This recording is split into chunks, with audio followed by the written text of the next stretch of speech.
This 1907 portrait of a factory mother and child looks sweet until you see the pin on his hat. It seemed at first like a tender studio portrait, a young mother, her toddler balanced on her knee, both dressed in their Sunday best. The kind of image you might find in any antique shop, tucked behind a frame with a $5 sticker. But one small detail refused to let the woman studying it look away.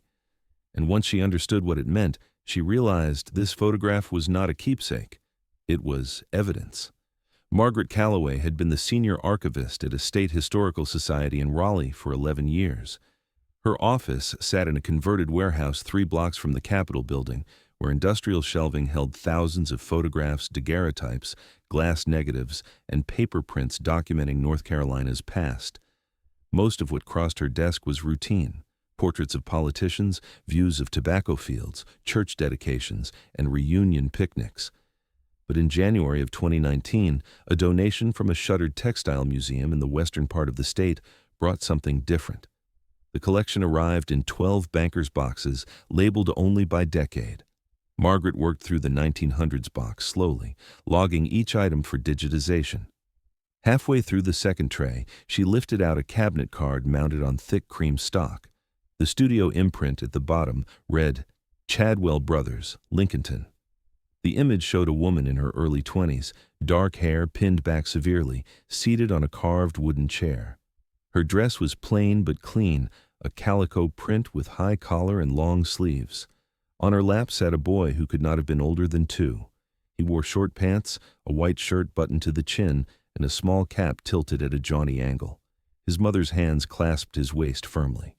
Both faces were composed, neither smiling. Standard for the era. Margaret almost set the card aside. Then the afternoon light shifted through the warehouse window and caught something on the child's cap. She reached for her magnifying loupe and leaned closer. Pinned to the front of the cap was a small enamel badge, no larger than a dime. The loupe revealed its shape, a spinning wheel rendered in black and white, encircled by a ring of tiny letters. She could not make out the text, but she recognized the design. It was a mill insignia. She had seen similar ones on time cards, pay envelopes, and company store tokens from textile collections across the Piedmont. Why would a toddler be wearing a mill badge in a studio portrait? Margaret turned the cabinet card over. Someone had written on the back in faded pencil, "Lottie and James, July 1907. Nothing else. No surname, no address, no occasion noted. She photographed both sides, logged the item, and placed it in her research queue. But that night, and the nights that followed, the question stayed with her. A mill emblem on a child's hat, a studio portrait that cost money a mill worker could barely spare. The careful, almost deliberate way the badge faced the camera. It did not feel accidental. Over the next 2 weeks, Margaret returned to the photograph whenever she had a spare hour. She ran the studio name through city directories from Lincoln County and found that Chadwell Brothers operated a portrait business on East Main Street from 1892 to 1914. Their surviving records, now held by a county historical society, showed standard bookings, weddings, graduations, family groups. But a note from 1906 caught her attention. That year, the studio had contracted with a nearby cotton mill to provide discounted portraits for workers during the annual 4th of July celebration. A kind of company benefit meant to boost morale. The mill was called Piedmont Spinning Company. Margaret searched for its records and found fragments, incorporation papers from 1889, expansion notices from 1902, a devastating fire in 1911, and then nothing. The company had ceased operations in 1923, its buildings eventually demolished, its archives scattered or destroyed. But one document survived in a university archive in Charlotte, a payroll ledger from 1907 listing employees by job, wage, and household. Margaret requested a scan and waited. When it arrived, she scrolled through pages of names organized by department: spinning room, weaving room, card room, spool room. And there, listed under spinning night shift, she found a name that made her breath catch. Lottie Honeycutt, age 23. Beside her entry was a notation she had never seen in a payroll record before. 1 de Peter J. NR cleared. Margaret stared at the abbreviation. DEP likely meant dependent. J matched the name James from the photograph's inscription, but what was NR cleared? She called Dr. Vernon Gaines, a labor historian at a university in Greensboro who specialized in southern textile mills. He had written extensively on the Piedmont industry and its workforce. When Margaret described the payroll notation, there was a long silence on the line. NR, he said finally. Night room. Some mills had them. Not official, never in the company literature. But they existed. Night room for what? For children, he said. Specifically for the children of women who worked the overnight shifts. 12, 14, sometimes 16 hours. No one to watch the little ones at home. So the mills would set aside a space, a back room, a storage closet, an unused office. Mothers could bring their babies and toddlers in after dark, keep them on site until the shift ended. Margaret felt something cold settle in her chest. And the badge on the hat? Identification. If a child was NR cleared, they got a pin, something small, easy to spot. It told the foremen and supervisors that this was not a stray kid wandering the floor. This one belonged to someone working the night shift. This one was supposed to be there. The portrait, Margaret realized, was not a tender keepsake. It was documentation, proof that Lottie Honeycutt's son was authorized to enter a cotton mill at night. And the fact that she had paid for a professional photograph of him wearing that badge suggested something else. Perhaps she was proud of the arrangement, or perhaps she wanted a record of her child, dressed in his best clothes, before something happened. Dr. Gaines agreed to meet Margaret at the University Archive in Charlotte, where additional records from Piedmont Spinning Company had ended up after its closure. They spent a full day in the reading room, working through boxes of yellowed paper. Most of it was mundane: supply orders, equipment inventories, correspondence with cotton brokers. But one ledger, tucked at the bottom of a crate marked Miscellaneous 1905 to 1912, changed everything. It was a log maintained by someone identified only as Matron. The entries were sparse but consistent: dates, names, and brief notes. November 14, 1905, received M. Tate infant, 8 Mosar, mother to spinning room, 6 p.m. Returned 6:30 a.m. Entry after entry followed the same pattern. Children as young as 3 months left in the night room while their mothers worked through the dark hours. But scattered among the routine notations were others, marked with a small cross. February 2, 1906, S. Poole infant, 5 Mosur crib accident, ceased 3:15 a.m. Margaret counted the crosses. In the ledger's 7 years of records, there were 19. 19 infants and toddlers dead in a single mill's night room, each recorded with the same terse phrase: crib accident. Dr. Gaines leaned back in his chair, rubbing his eyes. I've seen references to this, he said quietly. Hints in reform literature, complaints from the occasional minister or doctor. But I've never seen the actual logs. No one has, as far as I know. The companies destroyed most of this material after the child labor investigation started in 1910. Margaret turned pages carefully, photographing each one with her phone. The names blurred together. Infants who never saw their first birthday, toddlers who suffocated, fell, or simply stopped breathing in a dim back room while their mothers fed thread into machines 50 feet away. And in every case, the notation was the same: crib accident. As if the cribs themselves were at fault. As if no one had made a choice. Near the end of the ledger, Margaret found an entry that stopped her. July 9, 1907.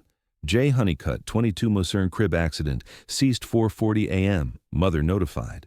She looked at the photograph in her folder. Lottie and James, July 1907. The studio portrait had been taken weeks, perhaps days, before the boy died.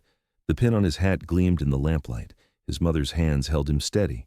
To understand what the night room meant, Margaret realized she needed to understand what the mill meant. She drove west from Raleigh through the rolling Piedmont toward Lincoln County, where Piedmont Spinning Company had once stood. The town was quiet now, its main street dotted with antique shops and a single diner. The mill site itself was a gravel lot behind a dollar store. Nothing remained of the original buildings except a low stone wall, half buried in kudzu. She met a local historian named Ruth Ann Barrier at the county library. Ruth Ann had grown up in a mill village herself, 3 generations removed from the original workers. Her grandmother had spun thread at a different company, but the stories were the same. The village was everything, Ruth Ann said. Company house, company store, company church. You were born into it, you worked in it, you died in it, and if you were a woman with children and no husband, you had no choices. None. You worked the shift they gave you or you lost the house. Margaret showed her the photograph of Lottie and James. Ruth Ann studied it for a long moment, then pointed at the badge. My grandmother talked about these. Not directly, but in pieces. She called it the wheel pin. Said if your child had one, it meant the mill owned them too, not legally, of course, but in every way that mattered. The night shifts were the hardest to staff, Ruth Ann explained. 12 hours, 6 in the evening to 6 in the morning, 6 days a week. Married women with husbands at home could sometimes trade off childcare, but widows, abandoned wives, single mothers, they had no one, and the mill owners knew it. So they offered a solution, Ruth Ann said. Bring the baby, we'll watch them for you. Keep them safe and warm while you work. All you have to do is sign them in at the night room and pick them up when your shift ends. And the deaths? Ruth Ann's face tightened. Nobody talked about that part, not openly, but everyone knew. You heard the crying sometimes through the walls, and then one morning you'd see a woman walking home alone, no child in her arms, and you didn't ask. You never asked. Margaret located a death certificate for James Honeycutt in the Lincoln County records. Cause of death, accidental suffocation. Place of death, Piedmont Spinning Company, night room. Attending physician, Dr. Harold Meacham, company doctor. There was no inquest, no investigation, no notation of any kind, suggesting the circumstances were unusual. The death was processed as routine. She found Dr. Meacham mentioned in other records too. He had signed death certificates for at least 9 of the 19 children listed in the matron's ledger. His diagnoses varied slightly. Suffocation, crib death, failure to thrive, convulsions, but the location was always the same, the night room, and in none of the cases had any authority questioned whether the arrangement itself was to blame. Margaret requested records from the State Board of Health, hoping to find inspection reports or complaints. What she found instead was a letter from 1909, addressed to the board's director, signed by Dr. Meacham himself. In it, he defended the night room system as a necessary accommodation for working mothers and dismissed concerns about infant mortality as overblown sentiment. From persons unfamiliar with the realities of industrial life, he assured the board that the night rooms were adequately supervised and that deaths, while regrettable, were no more frequent than in any comparable population of young children. The board had accepted his assessment without further inquiry. Margaret took her findings to the Historical Society's executive director, a man named Philip Wentworth, who had held the position for nearly 2 decades. She laid out the photographs, the ledger scans, the death certificates, the correspondence.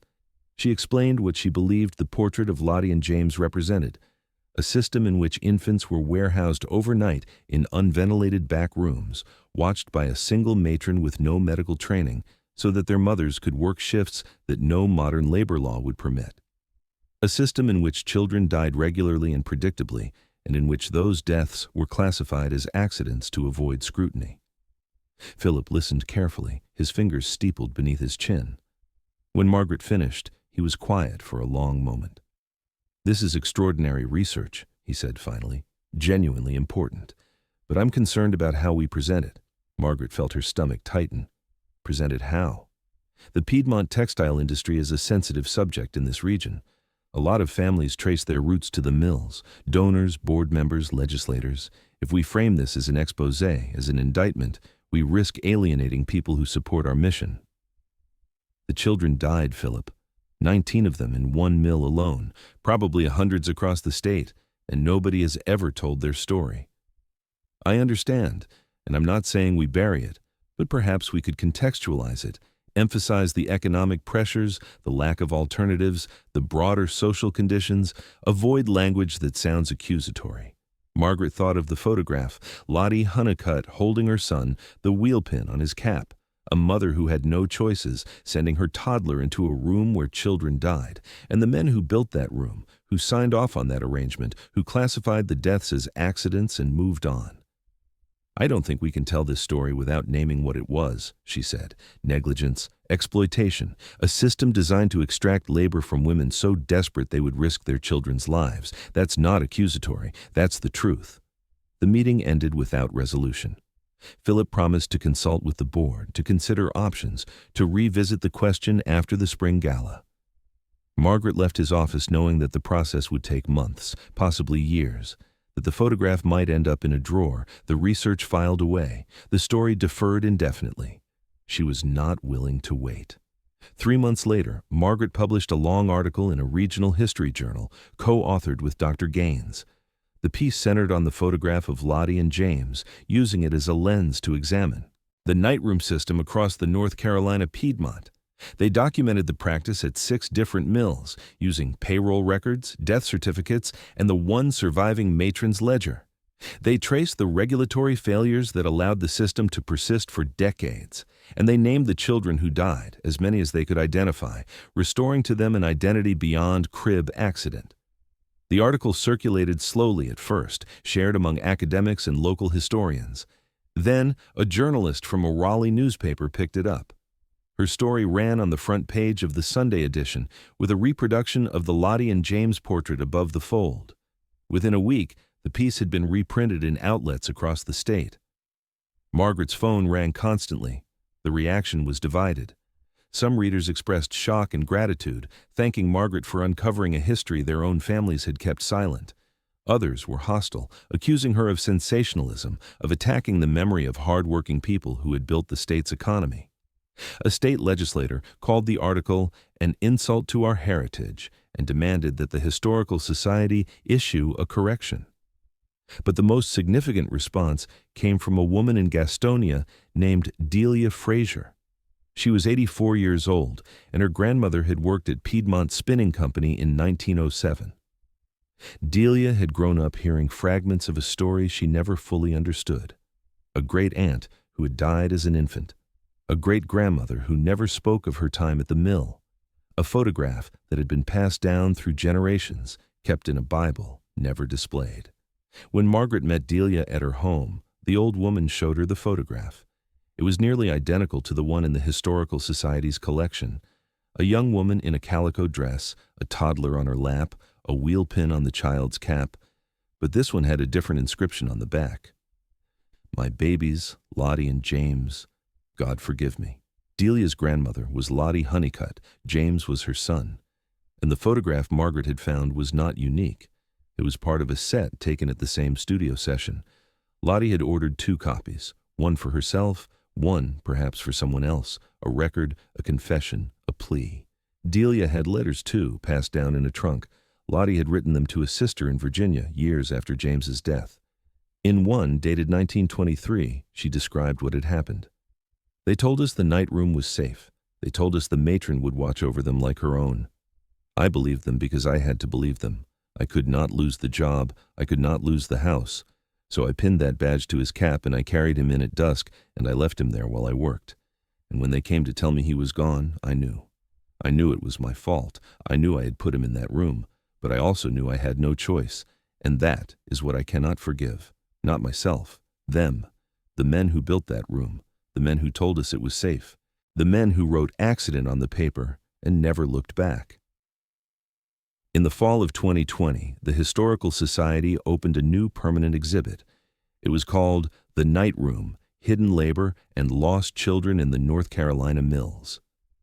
The centerpiece was the photograph of Lottie and James, enlarged and mounted beside a reproduction of the matron's ledger.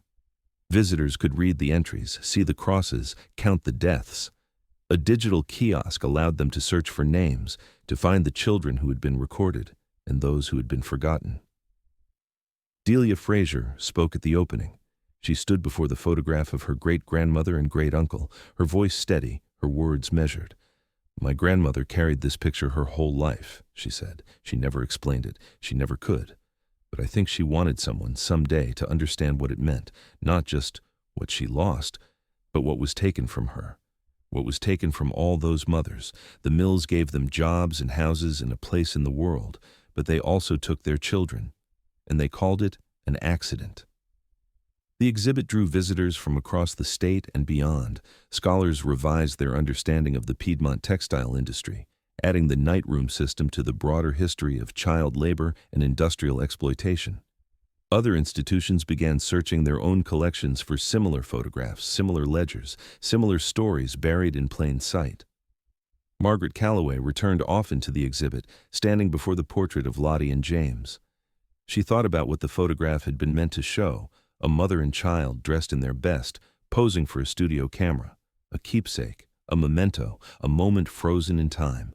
But the pin on the boy's hat told a different story. It told of a system that turned children into commodities, that measured their value in the hours their mothers could work, that classified their deaths as accidents and filed them away. Old photographs are never neutral. They are arguments made in silver and light, composed to show what someone wanted the world to see. But sometimes, in the margins, in the backgrounds, in the small details that escape the frame, they reveal what was meant to stay hidden. A badge on a toddler's cap, a name in a ledger, a mother's hands holding on. The next time you see a portrait from a century ago, look closely. Look at what is pinned, clasped, folded, or hidden. Look at the expressions that do not quite match the pose. Look at the objects that seem out of place, because every photograph is a door, and some doors, once opened, lead to rooms we were never meant to enter.